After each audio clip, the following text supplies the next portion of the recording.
Hey, you're a hero. Let's take a journey. You'll be there and back again in no time. Stick around. Hi,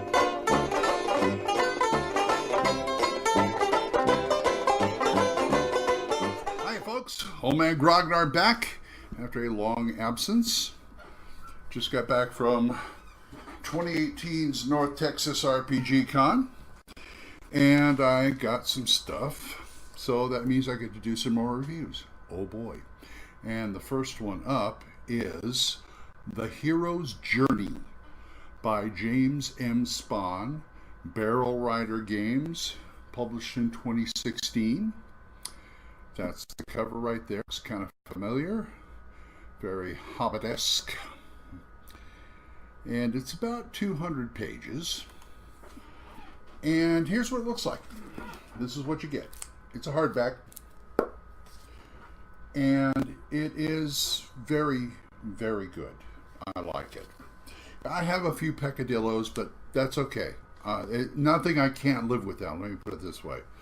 Or that way. Now, this was inspired by Swords of Wizardry White Box. A lot of games out there that have used that as the base. And it's pretty much as simple as that. It's a D20 and D6 system. D20 to hit, D6 for everything else, damage, things like that. But it's got some unique qualities to it. I will explain.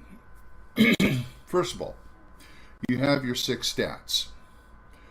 But he added 2. Appearance and luck, which do have an effect in the game. Now, before you choose anything like a race or a class, you choose your profession.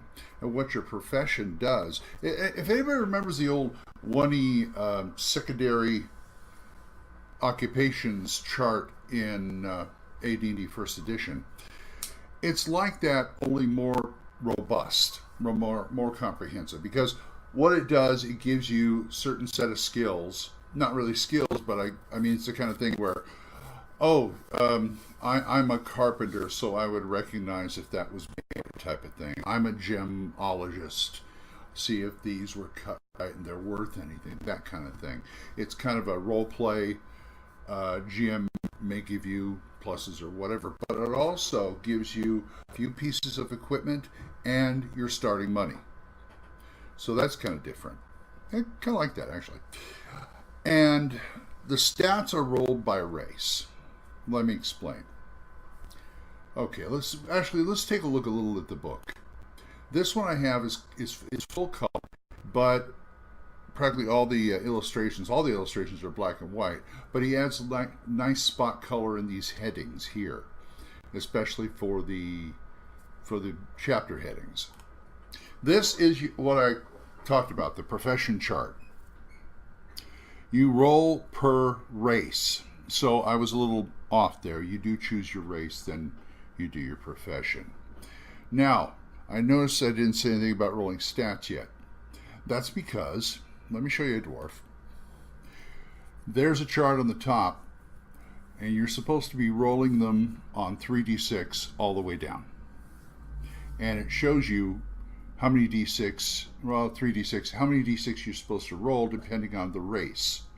Humans pretty much are 3d6 straight down. And it also tells you what classes you can and cannot do. Humans can do anything, but other races are restricted.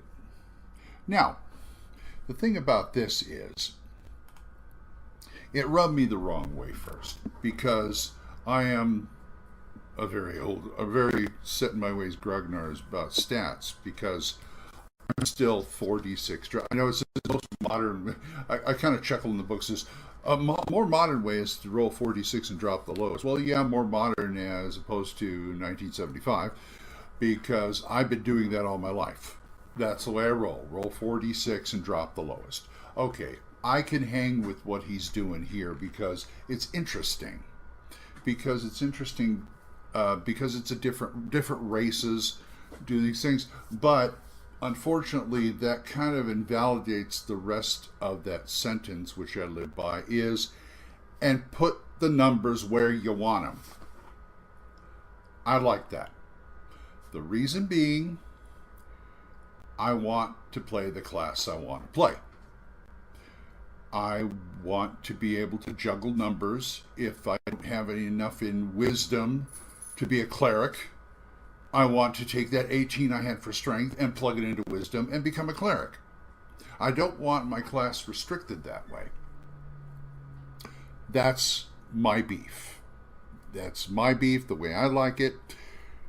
It doesn't really affect my enjoyment of the game at all. No. I could probably swing with this, but I will grumble about it because, hey, I'm a Grognard. So, as far as races go, we have dwarf, elf, halfling, half-orc, and human. No gnomes, but you can probably find those in supplements. I'm sure James has already written them up for this. But anyway, here is a fighter. Now, in fighters, you get your XP, your hit dice. And it's an interesting thing that practically all the classes, the hit dice caps at 3, even though the levels go up to 10. What I'm saying is you get to roll hit dice up to 3. After that, it's just an add-on to hits, add-on to hit points. A +1 or +2 per level. You have your basic hit bonus next to that. That is mainly for ascending armor class and your saving throw. This game, since it's swords and wizardry, it's one saving throw for everything. One saving throw to rule them all, yes. Let's see what else we got here.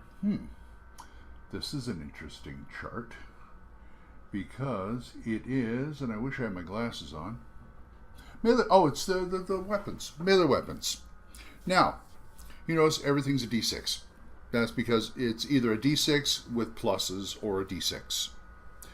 Now, I'm sure there's other compensations for that, but let me show you something else that's kind of going to blow you away. Armor. Take a look at that armor. Everybody has an AC, but the armor doesn't add to your AC, which means everybody has a lower armor class. What armor does is deflect damage. What it does is, he calls it a reduction value, depending on the type of armor you get, anything from +2 to +2 to an 8. So you subtract that from the damage, which means the only way you can up your armor class, which is 9 if you're going descending or 10 if you're going ascending, that means that the only way to up your armor class is 1, get a high dex, 2, buy a shield, because those add to your armor class right there, or be something like a halfling who gets a bonus to their armor class because they're quick and they get out of the way. So that's about the only way I've seen to up your armor class. Now, at first it's like, okay, fine, I'm hitting and stuff, and I like the damage I like the reduction value idea, but I don't want, if I've got an AC on 9, everybody's going to hit me. Well, I looked in the monster section, and I noticed that they're in the same boat. So it looks like everybody's whacking on everybody else, but not doing as much damage as you think they would because of the armor reduction. So it kind of works out the same way, sort of, kind of. So I could probably deal with that. Also, I didn't mention the classes. We have quite a few classes in this.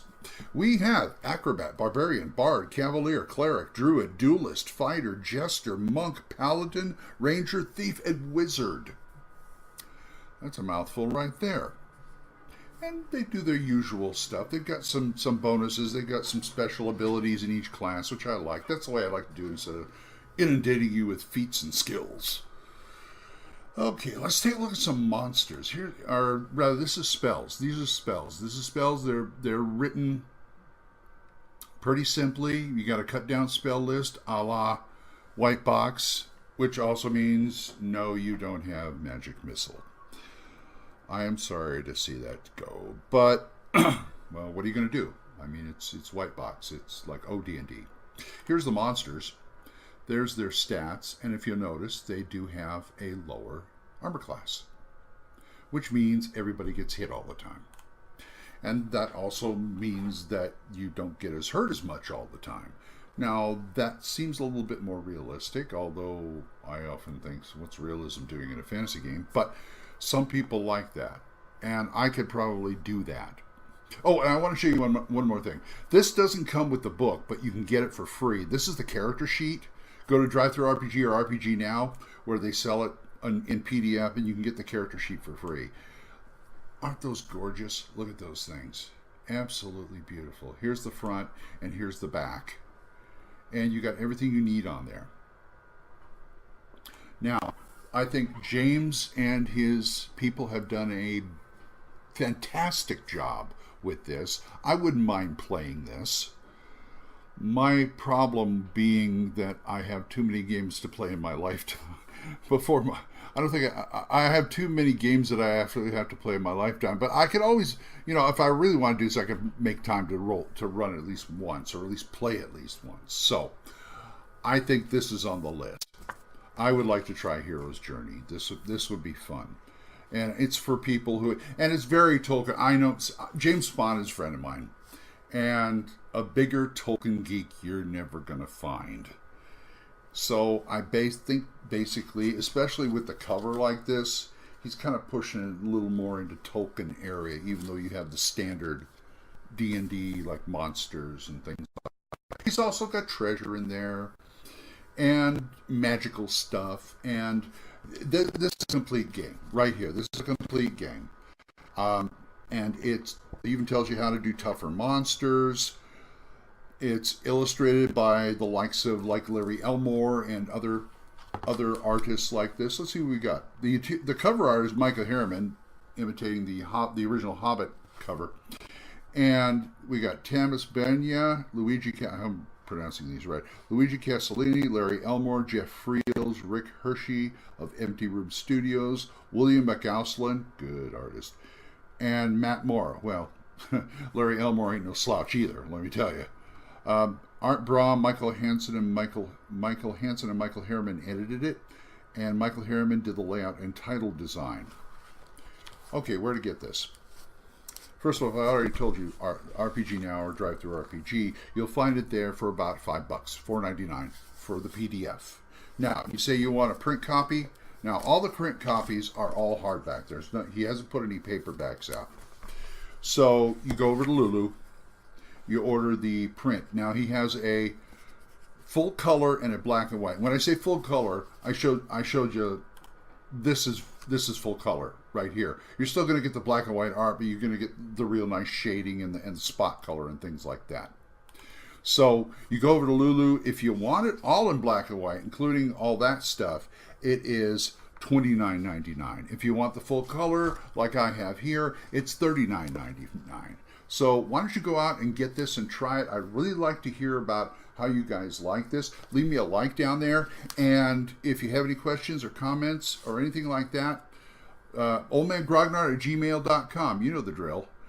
These days, and I want to announce that I'm doing a daily podcast called Radio Grognard. That's where I'm answering all my email now. So leave me something for this, and you can get it on Radio Grognard. It comes out daily, so I can answer things faster. After Dark was taking a little bit too much of my time, so it's easy for me to do Radio Grognard on Anchor. Anchor is a great place for a podcast. So, all right, that's Hero's Journey, and we will have more reviews coming up. So until next time, bye-bye.